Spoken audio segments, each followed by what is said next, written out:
मराठी भाषा टिकली पाहिजे, मराठी भाषा जगली पाहिजे, याच्यासाठी आपण वेगवेगळे प्रयत्न करत असतो.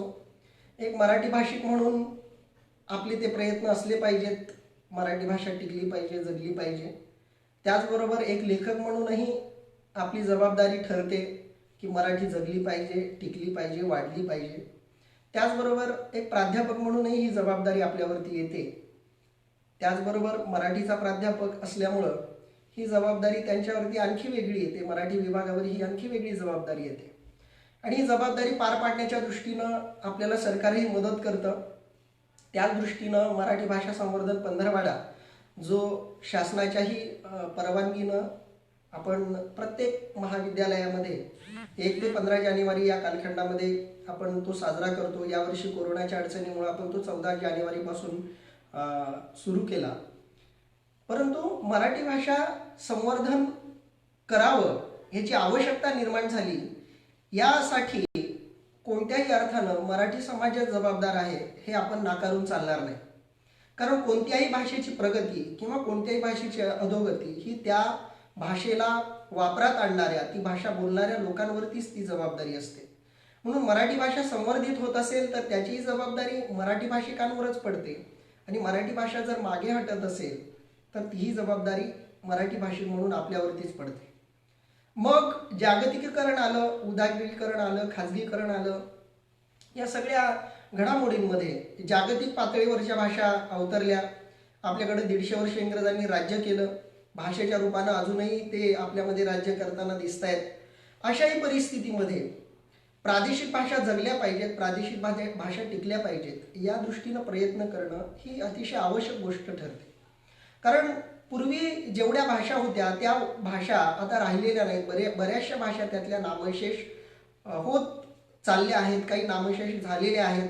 बऱ्याचशा बोली सुद्धा समाजासमोर येण्यापूर्वीच त्या नष्ट झालेल्या आहेत. तर ही एक अतिशय शोकांतिकेची बाब आहे आणि आपण प्रत्येक भाषिक जर या गोष्टीला गांभीर्याने पाहणार नसेल तर प्रत्येक प्रादेशिक भाषा सुद्धा अशीच हळूहळू नामशेष व्हायला काही जास्त वेळ लागणार नाही. भाषातज्ञ गणेश देवी यांनी या संदर्भात उपस्थित केलेली शंका आणि समस्या अतिशय गंभीर आणि महत्त्वाची आहे की प्रत्येक भाषिक व्यक्तीनं जर गांभीर्यानं आपली भाषा घेतली नाही तर ही भाषा आपोआप नामशेष होत जाईल. आणि ती नामशेष होऊ नये याच्यासाठी वेगवेगळ्या स्तरावर, वेगवेगळ्या पातळ्यांवरती प्रयत्न होणं अतिशय आवश्यक आहे. आणि त्या वेगवेगळ्या प्रयत्नांपैकी एक महत्त्वाचा प्रयत्न म्हणजे आपण मराठी जास्तीत जास्त वापरात आणणं, जास्तीत जास्त ठिकाणी मराठी बोलणं, जास्तीत जास्त लोकांकडून मराठी बोलून घेणं.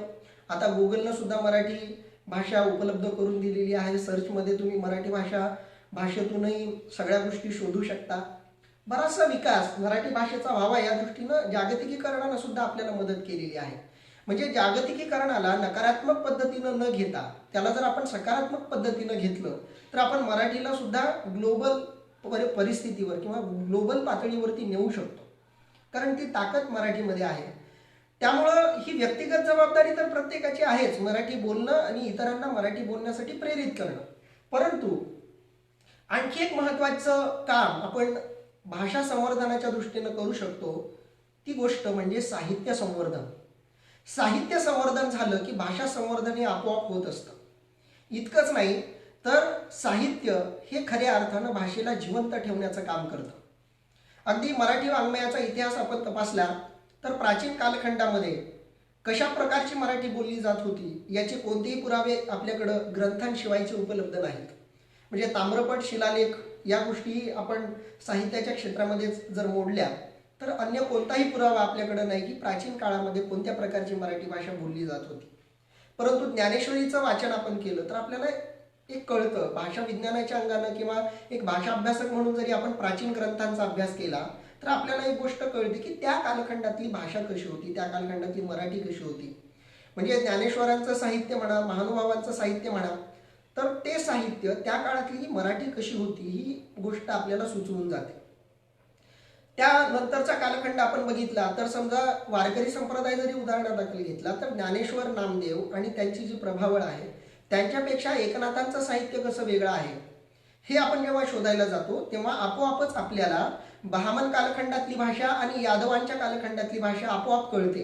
म्हणजे 13व्या शतकातली मराठी आणि 16व्या शतकातली मराठी हा जो बदल किंवा यामध्ये झालेलं परिवर्तन किंवा या दोन्ही कालखंडातली भाषा जी आपल्या समोर येते किंवा लक्षात येते किंवा अभ्यासाचं साधन म्हणून आपल्या पुढं जो काही दस्तऐवज असतो तो दस्तऐवज कोणता असतो तर तो साहित्याचाच असतो.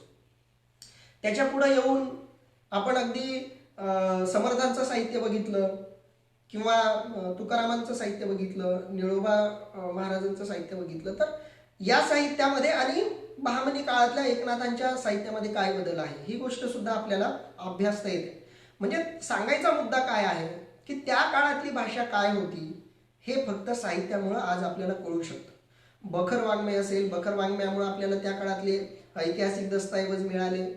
त्याचबरोबर त्या काळातली प्रादेशिक भाषा कशी होती, प्रशासकीय मराठी कशी वापरली जायची त्या काळात ते आपल्याला कळतं. म्हणजे छत्रपती शिवाजी महाराजांनी जी राजव्यवहार कोशाची निर्मिती केलेली होती त्याच्यावरून आपल्याला राजकीय भाषेचं स्वरूप त्या काळात काय होतं ते लक्षात येतं. आणि त्याचबरोबर हा राजव्यवहार कोश म्हणजे काय होता तर एका अर्थानं भाषा संवर्धन करण्याचं किंवा भाषा संवर्धन करण्याच्या प्रेरणेतून निर्माण झालेला तो एक ग्रंथ आहे. कारण त्या काळामध्ये छत्रपती शिवाजी महाराजांच्या काळामध्ये एकूण 100 मराठी शब्दांपैकी 84 शब्द हे फारसी भाषेतून आलेले असायचे. म्हणजे उरलेले 16 ते 14 शब्द जे काही असतील ते मराठी असायचे 100 शब्दांच्या मागे.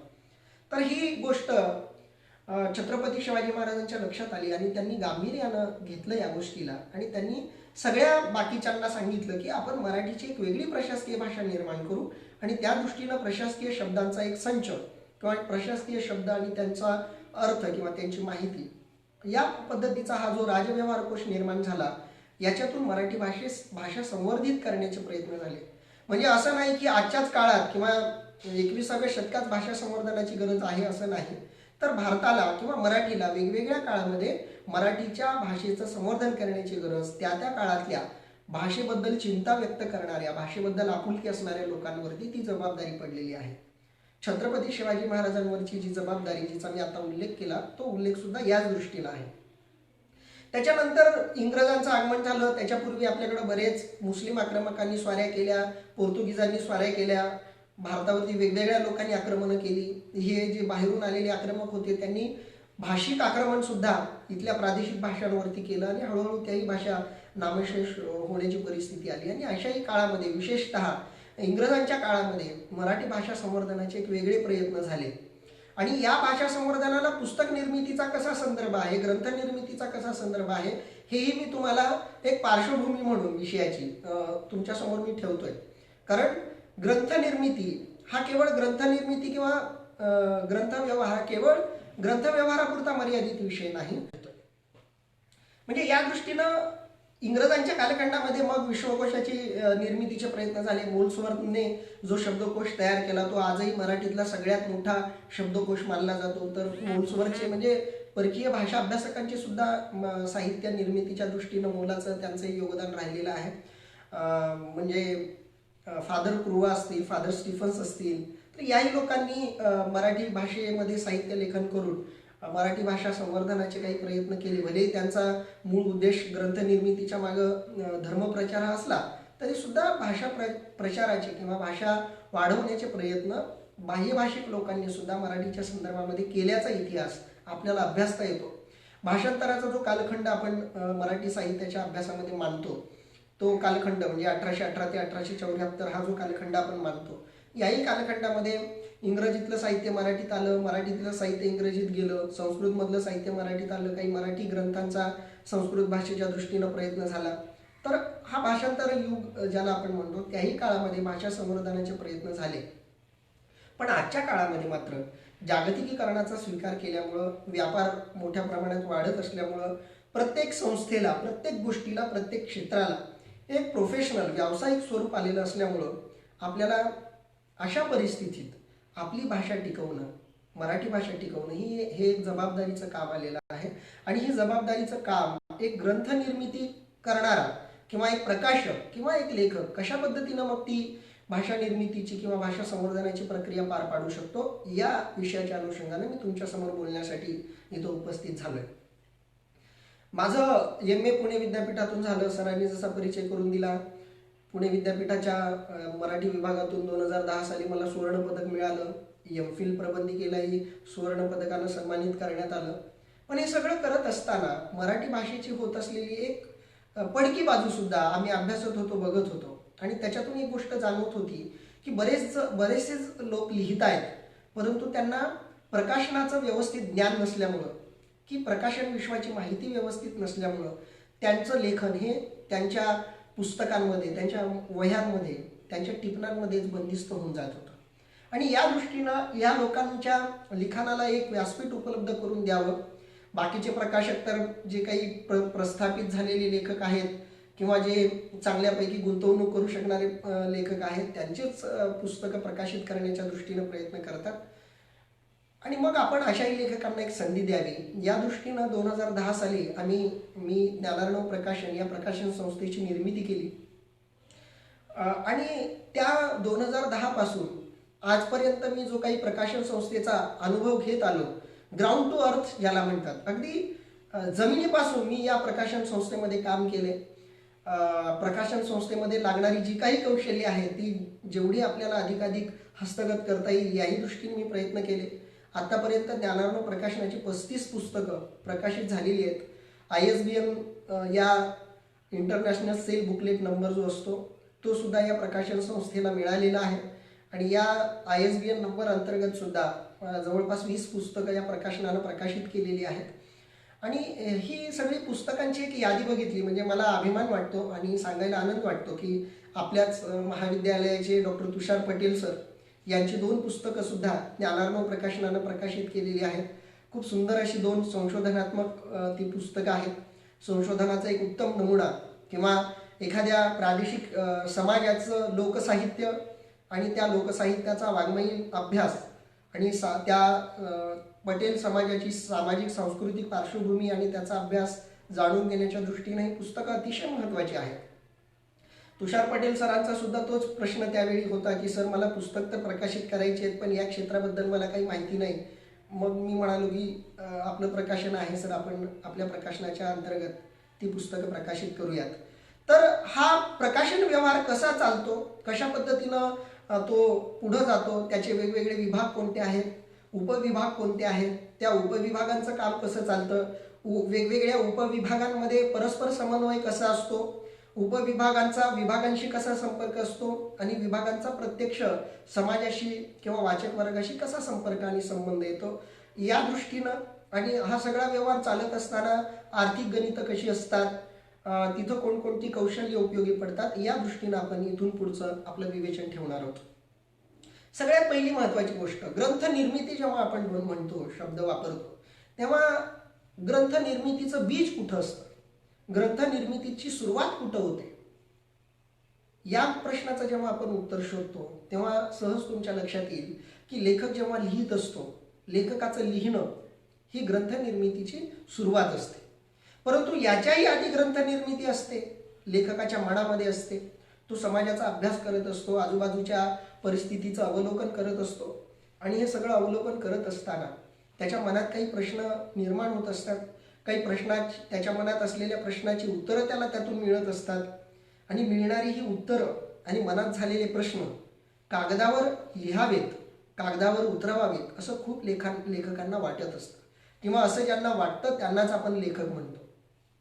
म्हणून जो संवेदनशील माणूस आहे, आजूबाजूच्या परिस्थितीचा जो बारकाईनं अभ्यास करतो, अवलोकन करतो, तो आपले अनुभव, आपल्या संवेदना, आपल्या भावना कागदावरती व्यक्त करत असतो. म्हणून ग्रंथ निर्मितीची सुरुवात जी आहे ती खऱ्या अर्थानं लेखकाच्या लेखनातून होत असते.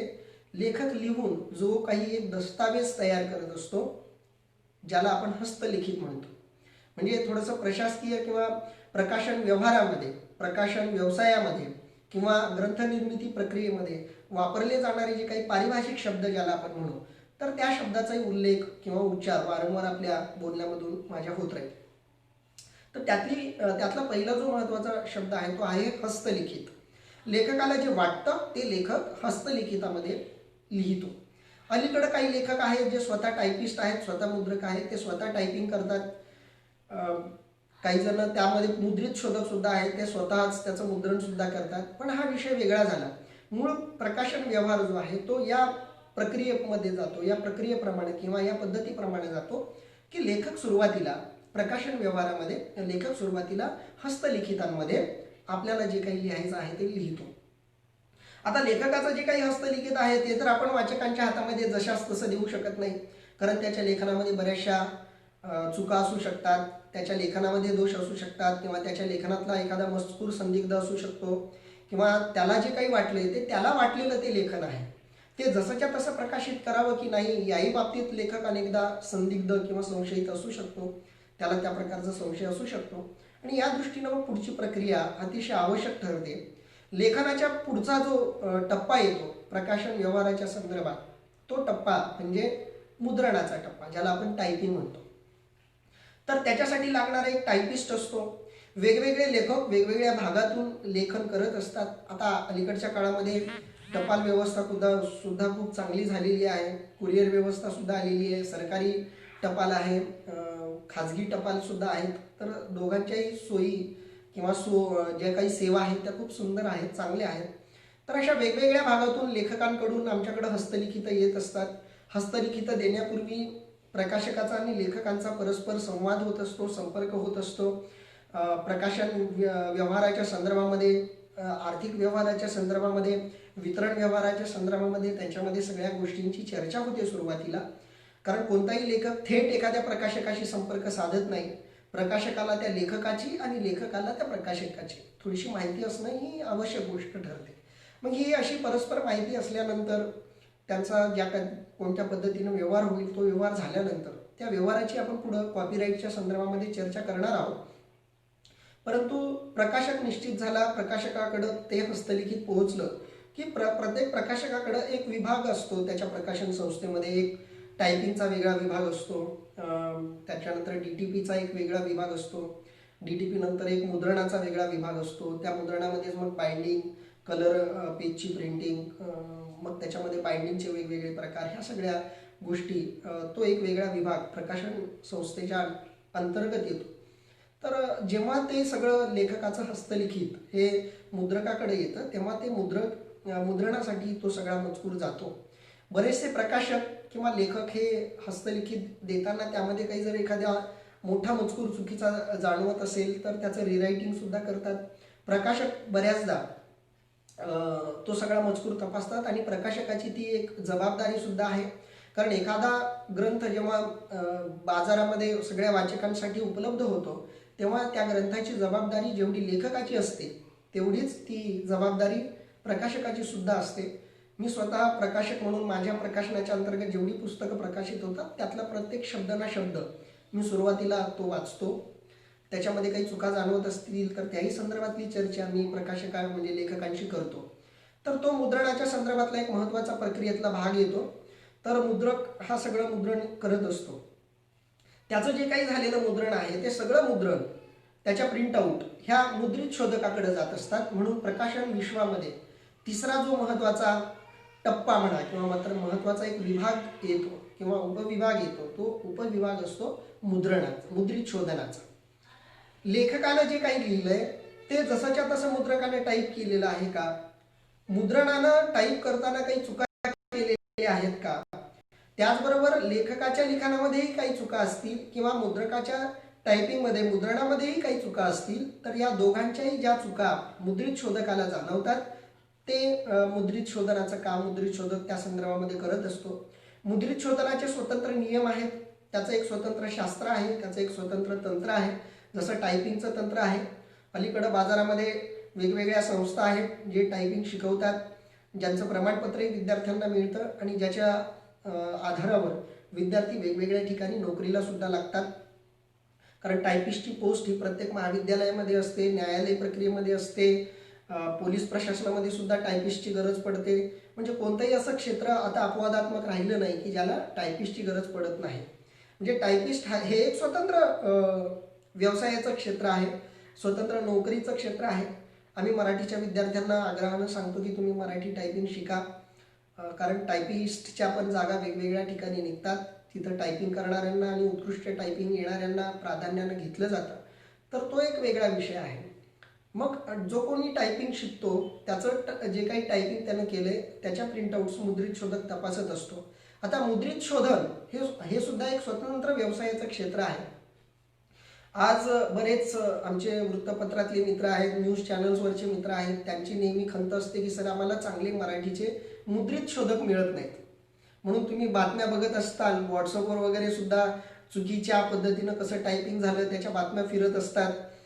कधी म्हणजे विभक्ती प्रत्ययांचा गोंधळ असतो, कधी प्रत्ययांचा गोंधळ असतो, कधी पदांच्या संदर्भामध्ये, कधी ऱ्हस्व दीर्घाच्या संदर्भामध्ये वाद असतात, म्हणजे अज्ञान असतं.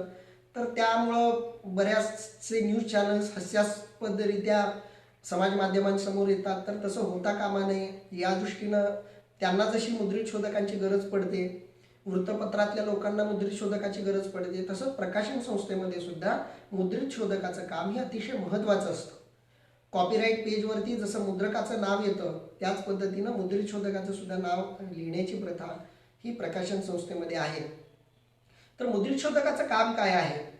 तर लेखकाला जे म्हणायचं आहे तेच मुद्रकाने टाईप केलेलं आहे का, त्याच्यामध्ये काही भाषिक चुका आहेत का, व्याकरणिक चुका आहेत का, ऱ्हस्व दीर्घाच्या चुका असतील, आकारविल्य व्यवस्थित लावलेले आहेत का, संधी विग्रहाचे नियम पाळले गेले आहेत का, वाक्याचा जो काही एक व्याकरणिक बंध असतो तो व्यवस्थित आहे का, या सगळ्या गोष्टी मुद्रित शोधक हा तपासत असतो. त्याच्यामध्ये त्याला ज्या काही चुका दिसतात त्या चुका मुद्रित शोधनाच्या एक व्यवस्थित आणि ठरलेल्या खुणा असतात विशिष्ट प्रकारच्या, त्या खुणांचा आधार घेऊन तो ते मुद्रित शोधन करत असतो. मुद्रित शोधकाला मुद्रित शोधन सोपं जावं या दृष्टीनं यासाठी मुद्रण करताना सहसा जे A4 साईज पेज आहे त्याच्या चारही बाजूला 1-1-1 अशी मार्जिन सोडण्याची पद्धत गरजेची असते. जर त्याच्यामध्ये पहिलं मुद्रण असेल तर बाजूला जास्त जागा सुद्धा सोडणं गरजेचं असतं. जास्त चुका राहत असल्यामुळं मुद्रित शोधकाला व्यवस्थित त्या खुणा करता याव्यात, त्या मुद्रित शोधनाच्या खुणांसाठी व्यवस्थित जागा आजूबाजूला असावी या दृष्टिकोनातून पहिल्या मुद्रणाला थोडीशी जास्त जागा मुद्रित शोधकासाठी ठेवली जाते आणि पुढच्या दुसऱ्या तिसऱ्या मुद्रणामध्ये ती जागा थोडीशी कमी कमी होत जाते. आणि ही मुद्रित शोधनाची प्रक्रिया ही अंतिम प्रक्रिया नाही, ती बराच काळ चालत असते ती प्रक्रिया. कारण मुद्रित शोधकानं जे काही मुद्रित शोधन केले त्या सगळ्या चुका दुरुस्तीसाठी मुद्रकाकडे जातात. मुद्रक जो काही टायपिस्ट आहे तो त्या सगळ्या चुका परत सॉफ्ट कॉपीमध्ये दुरुस्त करतो. म्हणजे बघा, लेखकानं जे काही लिखाण केले ते हार्ड कॉपीमध्ये असतं, लिखित स्वरूपामध्ये असतं. त्याला सॉफ्ट कॉपीमध्ये कन्वर्ट करणं किंवा त्याला संगणकीय प्रतीमध्ये त्याचं रूपांतरण करणं हे काम टायपिस्ट करत असतो. आणि जे काही टाईप झालेला जो मजकूर आहे, मुद्रित झालेला जो मजकूर आहे त्याच्यावरती मुद्रित शोधनाच्या खुणा मुद्रित शोधक करतो आणि त्या खुणांचं पालन करून तंतोतंत मुद्रक त्या सगळ्या चुका दुरुस्त करतो आणि त्याची जी काही पहिली मुद्रण परत येते ती परत लेखकाकडे तपासायला जाते. मुद्रित शोधक आणि लेखक हे दोघंही मूळ जी लेखनाची हस्तलिखिताची प्रत आहे ती डोळ्यासमोर ठेवूनच हे मुद्रित शोधनाचं काम मुद्रित शोधक करतो आणि मुद्रित शोधकानं व्यवस्थित ते तपासून दिलंय का हेही लेखक तपासतो. आणि हे बघताना आपण लिहिलेला मजकूर पूर्ण त्याच्यामध्ये आलाय का, कोणता मजकूर राहिलाय का, तिथंही लेखकाला काही नव्या गोष्टी सुचू शकतात की आधी जे काही लिहिलंय त्या गोष्टी स्पष्ट केल्या गेलेल्या नाहीयेत. तर इथं लेखकाला थोडीशी जागा मिळते की तो तिथं त्या मजकुराच्या मध्ये आणखी काही त्याला त्यामध्ये समाविष्ट करायचं असेल तर ते तो करू शकतो.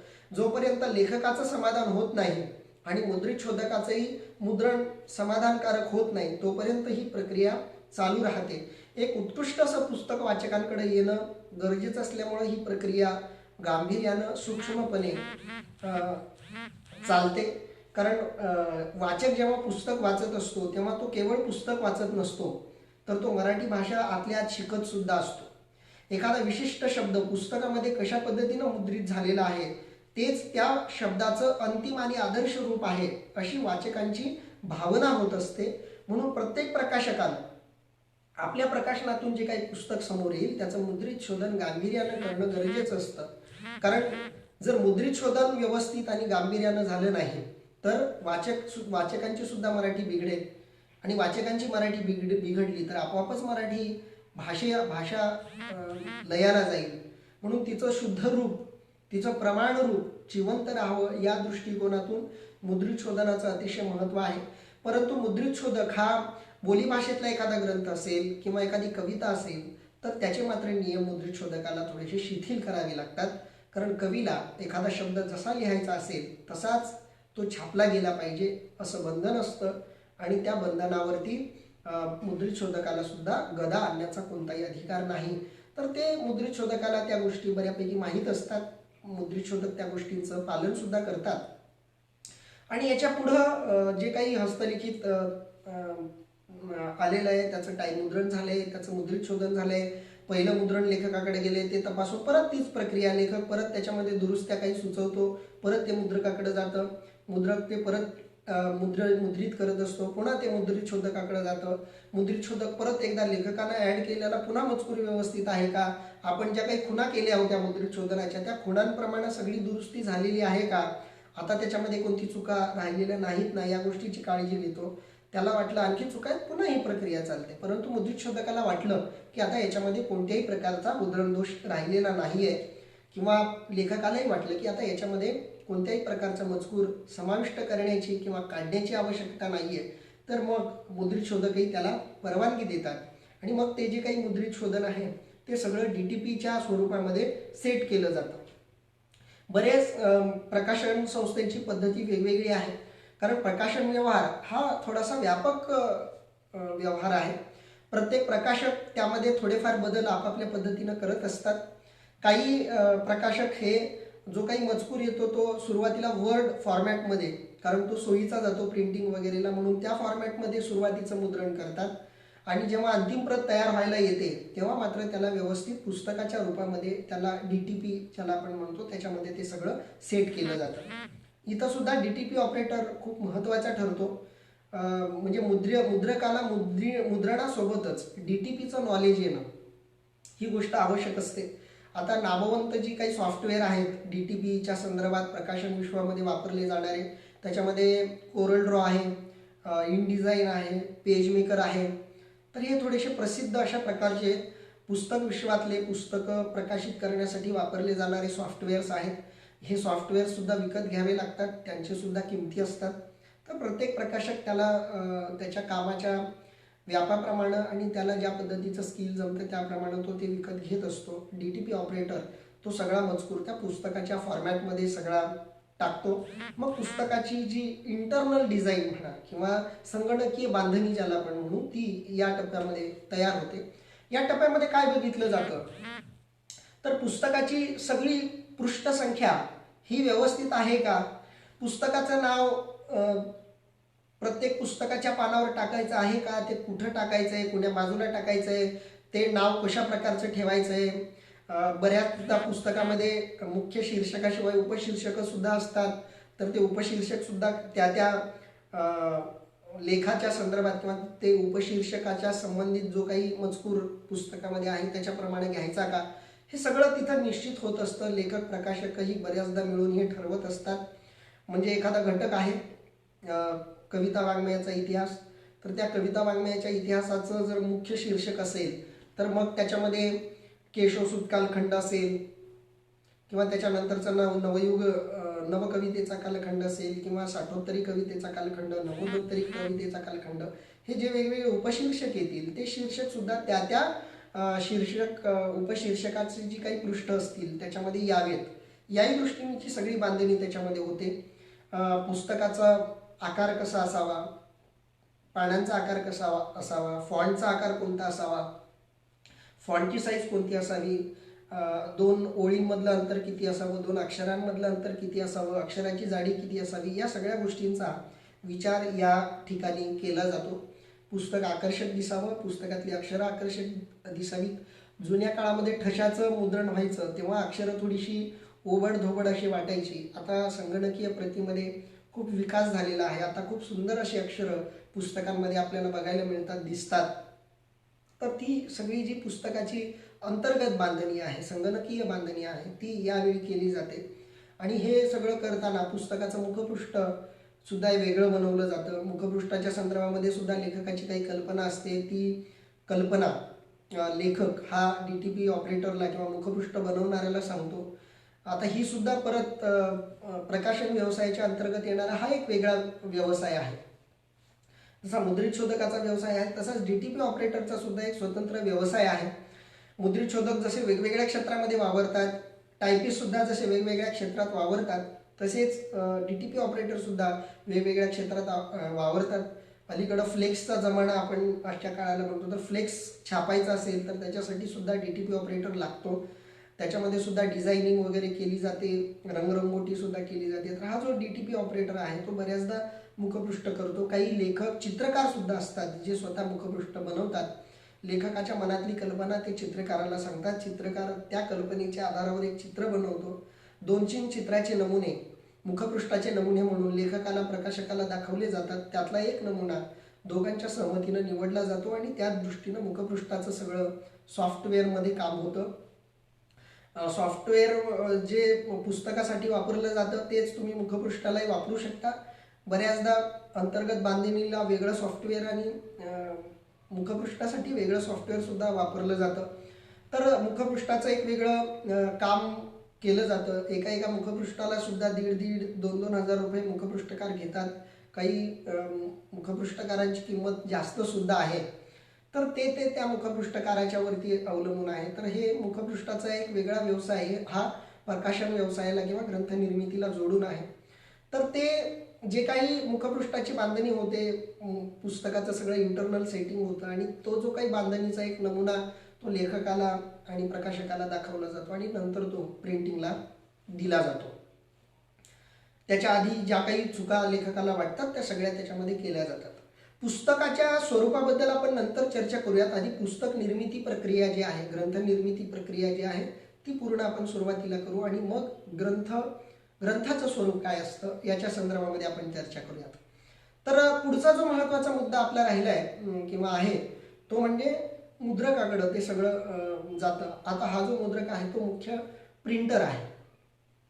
तर अलीकडं मोठमोठ्या मशीन्स आलेल्या आहेत. 8 प्लेटच्या मशीन आधी असायच्या, आता 16 प्लेटच्या, 32 प्लेटच्या, 64 प्लेटच्या, अगदी 128 प्लेटच्या सुद्धा मशीन आता बाजारामध्ये उपलब्ध आहेत. तर त्या पद्धतीचं एक सेटिंग असतं. प्रकाशन व्यवसायातल्या टायपिस्ट लोकांचं, मुद्रकांचं एक वेगळं गणित असतं. त्या गणिताप्रमाणे ती पुस्तकं छापली गेली पाहिजेत. कारण आपण जेव्हा झेरॉक्स पेपरमधून प्रिंट देतो तेव्हा ती 1-2 अशी येत नाही.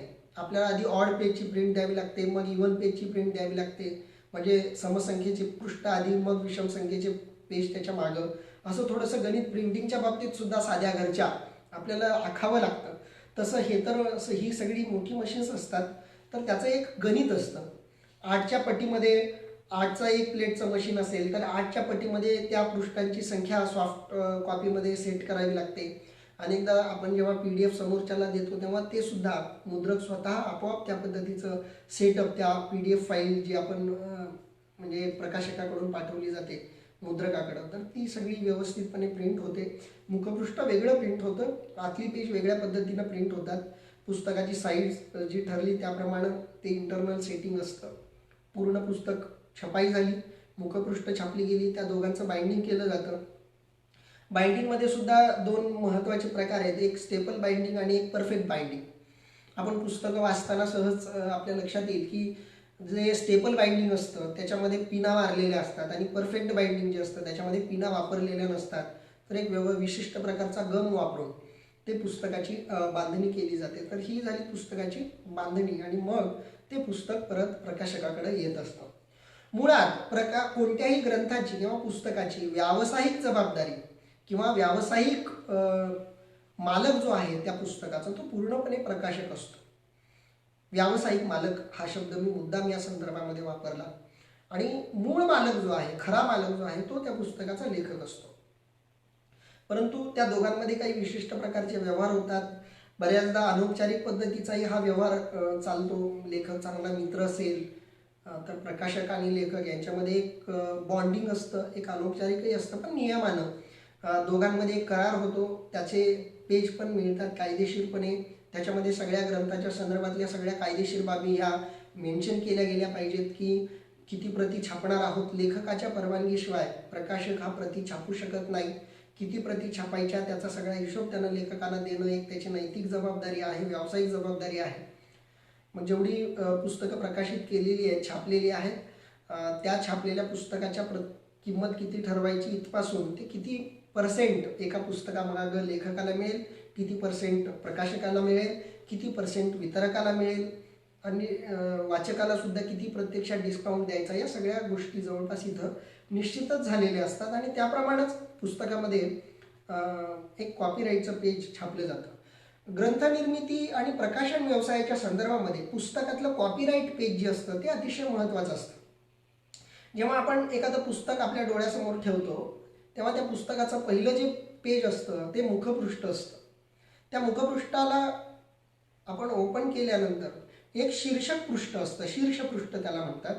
त्याच्यामध्ये लेखकाचं नाव, पुस्तकाचं नाव, अनेक जण प्रकाशकाचं नाव सुद्धा तिथं टाकतात. प्रकाशकाचंही नाव तिथं टाकणं गरजेचं आहे. आणि त्याच्या ते पेज उलटल्यानंतर त्याच्या मागच्या बाजूला जे असतं त्याला कॉपीराईट पेज असं म्हणतात.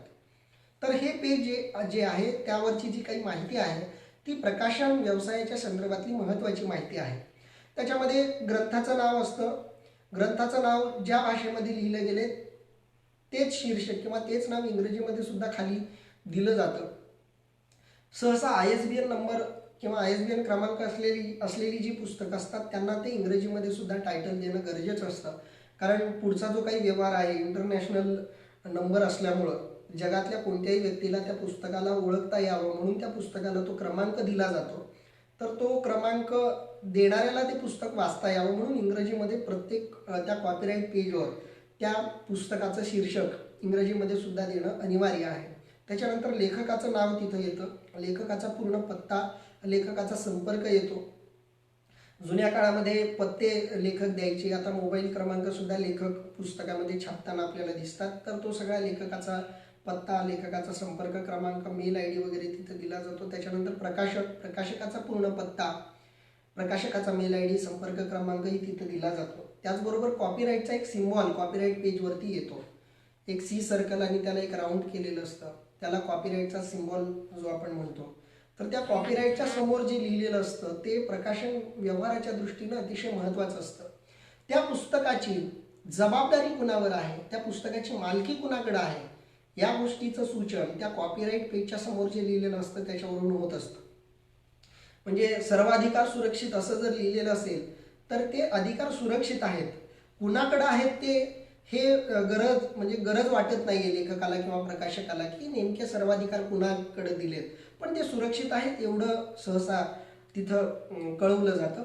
अनेकदा सर्वाधिकार लेखकाधीन, सर्वाधिकार प्रकाशकाधीन, सर्व लेखांचे हक्क लेखकांच्या स्वाधीन, असं काहीतरी कॉपीराईटच्या संदर्भामध्ये लिहिलेलं असतं. त्याच्यावरून लक्षात येतं की त्या पुस्तकाची व्यावसायिक जबाबदारी किंवा मालकी हक्क कुणाचा आहे. मग तो प्रकाशकाचा आहे, स्वतः लेखकाचा आहे, किंवा संपादित पुस्तक असेल तर त्यातल्या लेख लिहिणाऱ्या लेखकांचा आहे का संपादकाचा आहे वगैरे सगळ्या गोष्टी तिथं कॉपीराईट सिम्बॉलच्या समोर मेन्शन होतात. त्याच्यानंतर महत्त्वाची गोष्ट असते की प्रकाशन वर्ष कधीचं आहे, म्हणजे पुस्तक प्रकाशन कधी झालं, प्रथमावृत्ती कधी, प्रथमावृत्ती असेल तर प्रकाशन तिथं सहज लिहायचं प्रथमावृत्ती, मग जानेवारी 2021. जर समजा एखाद्या पुस्तकाची पहिली आवृत्ती आधी प्रकाशित झाली असेल तर प्रथम आवृत्ती टाकून तिचा साल टाकून द्वितीय आवृत्ती तिचा काळ तिथं टाकायचा. जी अंतिम आवृत्ती आहे ती अंतिम आवृत्ती तिथं मेन्शन झाली पाहिजे. म्हणजे काही पुस्तकं अशी आहेत की ज्यांच्या 14व्या 15व्या आवृत्ती सुद्धा संपलेल्या आहेत. तर त्या सगळ्या आवृत्तींचा तपशील कॉपीराईट पेजवर देणं हे बंधनकारक आहे किंवा तसा तो नियम आहे की ही आवृत्ती कितवी आहे. जर 15वी असेल तर सगळ्या 14व्या आवृत्तीपर्यंतचा हिशोब सुद्धा तिथं देणं गरजेचं असतं, आवश्यक असतं. आणि पहिल्या आवृत्तीचा सुद्धा संदर्भ तिथं आवश्यक ठरतो.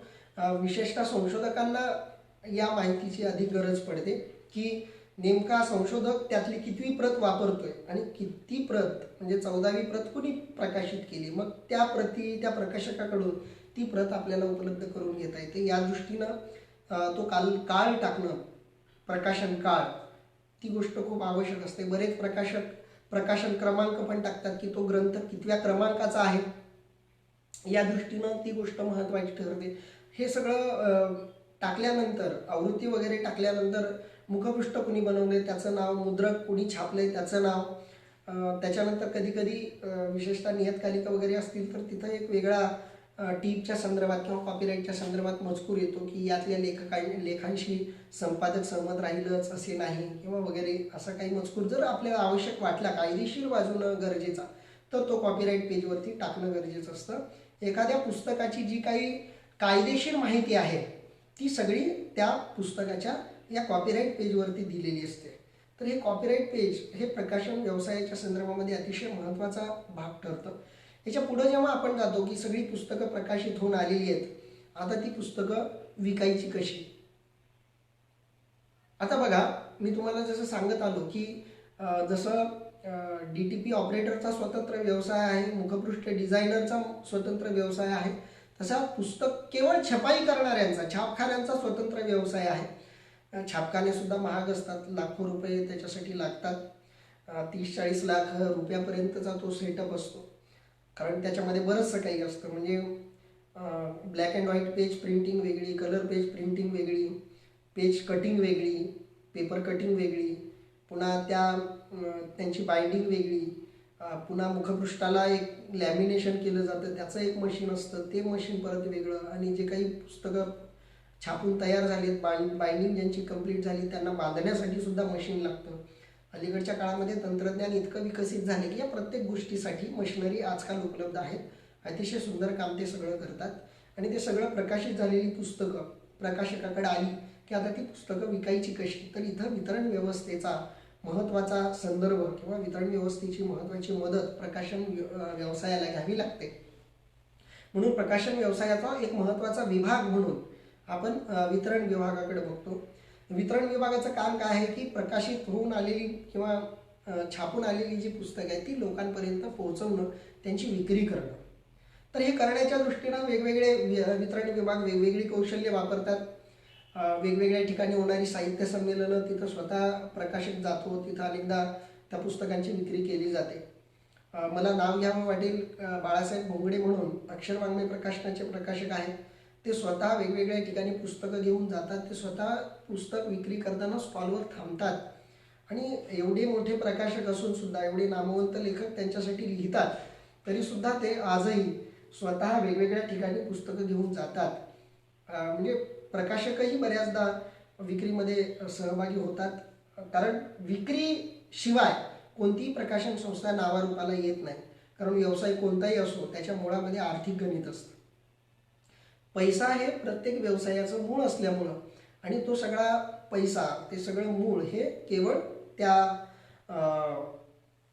पैशावर अवलंबून असल्यामुळं आणि वितरण व्यवहारातूनच आपण पैसा उभं करू शकतो. आणि या दृष्टीनं मग आपल्याला वितरण विभागाची एक संरचना असते. पुस्तकं किती प्रकाशित झाली, इनवर्ड आउटवर्ड आलेली पुस्तकं किती आणि गेलेली पुस्तकं किती. बऱ्याचदा प्रकाशक हे केवळ स्वतःच्या प्रकाशनाची पुस्तकं विकत नाहीत, तर दुसऱ्याही प्रकाशनाच्या पुस्तकांच्या विक्रीसाठी एक व्यासपीठ म्हणून त्यांची ते पुस्तकं घेतात, आपली पुस्तकं दुसऱ्या प्रकाशकाकडे देतात. एक प्रकाशक म्हणून मलाही वाटतं की मराठी साहित्य व्यवहार वाढवायचा असेल तर प्रकाशकांनी समन्वय साधून, एकमेकांसोबत संबंध साधून, कारण माझ्या प्रकाशन विश्वाचा वाचक वर्ग वेगळा असतो, बाकीच्या प्रकाशन विश्वाचा वाचक वर्ग वेगळा असतो. असे वेगवेगळे प्रकाशक वितरणापुरते जरी एकत्र आले तर वाचकांचीही सोय होईल आणि एकाच वेळी वेगवेगळी पुस्तकं वाचकांपर्यंत जातील.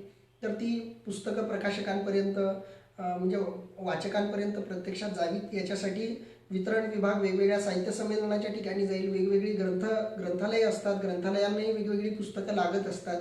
तर प्रकाशकाचा वितरण विभाग जो आहे तो अशा ग्रंथालयांशी संपर्क साधतो. ग्रंथालयाला लागणारी पुस्तकं तिथूनही उपलब्ध केली जातात. कधी वेगवेगळ्या पुस्तक विक्रेत्यांच्या दुकानाच्या ठिकाणी सुद्धा ती पुस्तकं विक्रीसाठी ठेवली जातात. वेगवेगळे मोठमोठे कार्यक्रम जिथं असतात तिथं किंवा विशेषतः साहित्य संमेलनं जिथं भरवली जातात तिथंही पुस्तकं मोठ्या प्रमाणामध्ये विकली जातात. काही प्रकाशक असे आहेत की ते विक्रेत्यांना दारोदार पाठवतात आणि ते त्या पुस्तकांची जाहिरात करतात. विशेषतः ऑक्सफर्ड डिक्शनरी विकणारी बरीचशी मुलं तुमच्याही घरी आली असतील तर तेही प्रत्यक्ष विकण्याची जबाबदारी एखाद्या मुलालांवर किंवा मार्केटिंग म्हणून काही विशिष्ट लोक ठेवून त्याही पद्धतीची विक्री केली जाते. तर या वेगवेगळ्या प्रकारे पुस्तकाची विक्री करण्याचे प्रकार प्रकाशकांना करावे लागतात. कारण पुस्तकामध्ये खर्च झालेला असतो, बऱ्याच लोकांनी त्याच्यात गुंतवणूक केलेली असते, लेखकांना त्याच्यामध्ये आपला अनुभव गुंतवलेला असतो, आपला काळ गुंतवलेला असतो, आपलं ज्ञान गुंतवलेलं असतं, प्रकाशकांना त्याच्यामध्ये आपले पैसे गुंतवलेले असतात आणि त्यालाही बाकीचा सगळा सेटअप सगळा मॅनेज करायचा असतो. तर या दृष्टीनं मग तो वितरण व्यवसाय हा सगळा सांभाळावा लागतो. आणि हे वितरण व्यवसाय सगळ्यांपर्यंत पोहोचावे त्यासाठी वेगवेगळे प्रयत्न करतात, वेगवेगळे पुरस्कार पुस्तकांना दिली जातात. त्या विक्रीसाठी सुद्धा पुस्तकं वेगवेगळे प्रकाशक पाठवतात की जेणेकरून आपल्या प्रकाशनाच्या एखाद्या पुस्तकाला पुरस्कार मिळाला तर त्या प्रकाशन संस्थेचा सुद्धा दर्जा वाढतो. या दृष्टीनं विक्रीसाठी वेगवेगळे प्रयत्न होतात. जाहिरातीचा वापर आज मोठ्या प्रमाणात केला जातो. साहित्य संमेलनामध्ये आपण गेलो तर वेगवेगळे प्रकाशक आपल्या प्रकाशन संस्थेच्या पुस्तकांची एक यादी बनवतात. अनेकदा पुस्तक सूची सुद्धा प्रकाशन संस्था बनवते. पॉप्युलर प्रकाशन, कॉन्टिनेंटल प्रकाशन, अशी बरीचशी नामवंत प्रकाशन संस्था आहेत. मेहता पब्लिशिंग हाऊस असेल तर हे स्वतःची पुस्तक सूची बनवतात ज्याच्यामध्ये त्यांच्या प्रकाशन संस्थेनं प्रकाशित केलेली जी पुस्तकं आहेत ती पुस्तकं त्याच्यामध्ये दिली जातात. मग त्याच्यामध्ये परत वर्गीकरण केलं जातं. साहित्यिक पुस्तकं वेगळी, समीक्षणात्मक वेगळी, संशोधनात्मक वेगळी, शैक्षणिक पुस्तकं वेगळी, वनस्पतीशी संबंधित वेगळी, रसायनशास्त्राशी संबंधित, विज्ञानाशी संबंधित, अशी वेगवेगळी जी काही असतील तर ती वर्गवारीप्रमाणे पुस्तक सूची छापून जेणेकरून वाचकांना कळेल की कोणत्या प्रकाशकाकडे कोणत्या विषयावरची कोणती पुस्तकं उपलब्ध आहेत. त्याच्याशिवाय जाहिरात करणं, वेगवेगळ्या लेखकांना जाहिरातीसाठी प्रोत्साहित करणं हाही प्रकार वाढलेला आहे. म्हणजे ही एका दृष्टीनं आनंदाची आणि कौतुकाची बाब आहे की प्रकाशन व्यवसायामध्ये सुद्धा आता सेलिब्रिटीज यायला लागलेल्या आहेत. सेलिब्रिटीजचा वापर पुस्तक विक्रीच्या दृष्टीनं व्हायला लागलेला आहे. तर हा झाला पुस्तक विक्रीचा सगळा भाग. आणि दुसरा जो एक महत्त्वाचा मुद्दा याच्या संदर्भामध्ये येतो तो म्हणजे पुस्तकाचं स्वरूप नेमकं काय असतं आणि त्या स्वरूपाशी या प्रकाशन व्यवसायाचा कसा संबंध येतो. जेव्हा आपण एखादं पुस्तक बघतो तेव्हा त्या पुस्तकाला एक मुखपृष्ठ असतं. त्या मुखपृष्ठाची जी काही मांडणी ज्यानं केलेली आहे त्याचा मालक कोण आहे हे आपल्याला कॉपीराईट पेजवरून कळतं. पुन्हा पुस्तकाची जी आडवी बांधणी असते तिथं सुद्धा बऱ्याचदा पुस्तकाचं शीर्षक आणि लेखकाचं नाव लिहिलं जातं की जेणेकरून ग्रंथालयामध्ये जेव्हा उभी आडवी पुस्तकं ठेवतात, उभी पुस्तकं ठेवली तर तो मजकूर दिसावा. आडवी पुस्तकं एकमेकांवरती रचलेली असतील तर कोणतं पुस्तक कोणतं आहे तर ते शीर्षकावरून कळावं म्हणून तिथं सुद्धा प्रिंट करणं ही एक चांगल्या पुस्तकाच्या दृष्टीनं प्रकाशकाची जबाबदारी असते. तर मुखपृष्ठाचा मालक आपल्याला आतून कळला. कॉपीराईट पेजबद्दल पण आपण माहिती घेतली, पहिल्या शीर्षक पृष्ठाबद्दल पण माहिती घेतली, शेवटचा जो मलपृष्ठाचा भाग येतो त्याच्यानंतर. तर मलपृष्ठावरती सुद्धा अनेकदा पुस्तकाची संक्षिप्त माहिती देणारा मजकूर असतो. काही वेळा लेखकाचा परिचय छापला जातो, कधी प्रकाशक त्याच्यावरती ते आपल्या प्रकाशनाची पुस्तकं छापतात. वेगवेगळे प्रकार याच्या संदर्भामध्ये आहेत. अजब प्रकाशन नावाची एक प्रकाशन संस्था आहे जी सगळ्या बऱ्याचशा पुस्तकांवरती सारखाच मजकूर मलपृष्ठावरती छापते. तर या प्रकाशन संस्थेच्या संदर्भामध्ये निर्माण झालेली जी काही एक त्यांची व्यापक संकल्पना आहे, खूप चांगला त्यांचा जो उदात्त हेतू आहे तो त्यांनी तिथं छापलेला आहे. म्हणजे मलपृष्ठावर काय छापायचं ही बऱ्याचदा प्रकाशक ठरवत असतो. जनावृत्ती म्हणून एक पुस्तक व्यवसायातला एक महत्त्वाचा शब्द असतो, जनावृत्ती. म्हणजे एखादं पुस्तक प्रकाशित झाल्यानंतर विशिष्ट वर्षानंतर त्या पुस्तकाचे जे काही अधिकार असतात ते मुक्त होऊन जातात. जसं श्यामची आई हे पुस्तक हे कॉपीराईट मुक्त आहे, तर ती पुस्तकं कुणीही छापू शकतं. सावरकरांची बरीचशी पुस्तकं कॉपीराईट मुक्त झालेली आहेत. ती पुस्तकं बऱ्याचदा कोणताही प्रकाशक आपल्या प्रकाशनाच्या अंतर्गत ती छापू शकतो. त्याला जनावृत्ती असं अनेकदा म्हणतात. तर त्याही गोष्टीचा संदर्भ त्या पुस्तकामध्ये देणं आवश्यक असतं, गरजेचं असतं. मलपृष्ठावरती तो मजकूर कोणता द्यायचा, कसा द्यायचा हे बऱ्याचदा लेखकांवरती अवलंबून असतं. आणखी एक महत्त्वाची गोष्ट या सगळ्या पुस्तकाच्या बांधणीच्या संदर्भामध्ये की पुस्तकाची किंमत जी आहे, पुस्तकाचं प्रकाशक जे आहे हे सगळं छापलं जातं. बऱ्याच पुस्तकांना प्रस्तावना घेतली जाते, तर ती प्रस्तावना कुणाची घ्यायची हे सगळं लेखकावरती अवलंबून असतं. प्रस्तावनेतला थोडासा भाग हा बऱ्याचदा मलपृष्ठावरती दिला जातो, ही सुद्धा पद्धत असते. पुस्तकाचे वेगवेगळे प्रकार आहेत, प्रकाराप्रमाणे सुद्धा हे प्रकाशन विश्वाचं स्वरूप बदलत जातं. म्हणजे संपादित पुस्तक आणि स्वलिखित पुस्तक हे एक मूलभूत दोन प्रकार आहेत. एखादा लेखक स्वतः पुस्तक लिहितोय, स्वतःचाच मजकूर त्याच्यामध्ये असेल तर ते स्वलिखित पुस्तक. आणि वेगवेगळ्या लेखकांनी लिहिलेला जो काही मजकूर आहे तो त्यांच्या नावानं एकत्रित करून जेव्हा तो छापला जातो तेव्हा त्याला संपादित पुस्तक असं आपण म्हणतो. याच्याशिवाय विश्वकोश आहेत. विश्वकोशाची परत अंतर्गत व्यवस्था वेगळी असते. व्याकरणी ग्रंथांची अंतर्गत व्यवस्था वेगळी असते. भाषांतरित ग्रंथांची अंतर्गत सगळी व्यवस्था ही वेगळी असते. सूची ग्रंथ सुद्धा असतात, त्याचंही परत स्वरूप या सगळ्यांपेक्षा वेगळं असतं. शब्दकोश किंवा व्युत्पत्ती कोश याचंही स्वरूप ग्रंथाचं बरंचसं वेगळं असतं. हे सगळे वेगवेगळे ग्रंथांचे प्रकार आहेत. या ग्रंथांच्या प्रकारानुसार ग्रंथाच्या आतला जो आशय आहे, जो मजकूर आहे, त्या मजकुराचं स्वरूप फक्त बदलत असतं. म्हणून तेवढेच संदर्भ या संदर्भात बदलतात. बाकीचं जे काही प्रकाशन विश्वाचं स्वरूप एकंदरीत आहे जे मी तुमच्यासमोर ठेवलं ते स्वरूप जवळपास बऱ्यापैकी सारखंच असतं. जेव्हा एखादे ग्रंथ शृंखलासुद्धा असते, म्हणजे एखादा ग्रंथ वेगवेगळ्या विभागांमध्ये प्रकाशित होतो. जसे मराठी विश्वकोशाचे बरेचसे 18 खंड तर माझ्याकडेच आहेत, म्हणजे नंतरही बरेच प्रकाशित झाले असतील. तर एक 18-20 खंड विश्वकोशाचे आहेत, तर ते सगळे प्रकाशित करण्याची एक शृंखला झाली. तर अशी ग्रंथशृंखला सुद्धा असते. म्हणजे ग्रंथामध्ये खूप प्रकार आहेत. हे सुद्धा एक खूप मोठं विश्व आहे. पुन्हा विश्वकोशाची निर्मिती करताना कोणत्या गोष्टीची काळजी घ्यावी लागते, किंवा व्युत्पत्ती कोश कसा निर्माण केला जातो, संस्कृती कोश कसा निर्माण केला जातो, सामाजिक कोश कसे निर्माण होतात, पारिभाषिक संज्ञा कोश कसे निर्माण होतात, विशिष्ट क्षेत्रातली एक वेगळी भाषा असते त्यांचाही एक वेगळा कोश असतो. जसं न्यायालयीन भाषेत वापरले जाणारे शब्द त्यांचा एक वेगळा कोश असतो, प्रशासकीय मराठीचा कोश असतो, आध्यात्मिक क्षेत्रात वापरल्या जाणाऱ्या भाषांचा सुद्धा कोश असतो, तत्वज्ञान कोश सुद्धा आपल्याकडे उपलब्ध आहेत की जे तत्वज्ञानामध्ये वापरले जाणारे जे शब्द आहेत त्या सगळ्यांचं स्पष्टीकरण करतात. तर असे खूप प्रकार ग्रंथांच्या संदर्भामध्ये आहेत. हे वेगवेगळे प्रकार त्या ग्रंथाचं स्वरूप वेगवेगळं असल्याचं विषदही करतात. तर हे साधारणपणे ग्रंथ निर्मिती आणि प्रकाशन व्यवसायाचं स्वरूप आहे. मला वाटतं वेळ पण आपली संपत आलेली आहे. 1 तास बऱ्यापैकी संपला आहे. मी पुढचा वेळ याच्यासाठी ठेवला आहे कारण हा व्यवसायाचा जो विषय आहे याच्या संदर्भात अनेकांचे प्रश्न असू शकतात आणि त्यांच्या प्रश्नाच्या संदर्भात थोडीशी चर्चा करावी म्हणून मी सुरुवातीलाच ठरवलं होतं की 1 तासभर आपण बोलावं आणि मग पुढचा वेळ जो आहे तो शंका समाधानासाठी ठेवावा म्हणून.